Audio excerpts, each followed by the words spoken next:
নিয়মিত কাজ না হওয়া এবং পরিষেবা না পাওয়ার অভিযোগ দীর্ঘদিন ধরে কৃষ্ণনগর পৌরসভা ঘিরে ঘুরপাক খাচ্ছিল। এবার সেই অভিযোগের ভিত্তিতে 24 জন কাউন্সিলরকে শোকজ করেছে রাজ্য সরকার।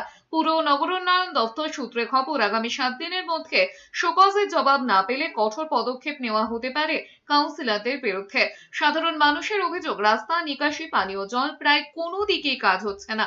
বিষয়টি জেলা শাসক ও মহকুমা শাসকের কাছেও চিঠি দিয়ে জানানো হয়।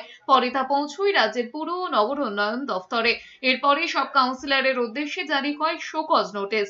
এদিকে শিলিগুড়ি পুর নিগমের বোর্ড সভায় শাসক দলের মধ্যে নজিরবিহীন দ্বন্দ্ব। বুধবার বিল্ডিং ভাঙা নিয়ে প্রশ্ন করতে চাওয়ায় কার্যত ধমকে বের করে দেওয়া হয় মেয়র পরিষদ তথা শিলিগুড়ি পুর নিগমের 46 নম্বর ওয়ার্ডের কাউন্সিলর দিলীপ বর্মনকে। যদিও পাল্টা হুঁশিয়ারি দিয়েছেন দিলীপও।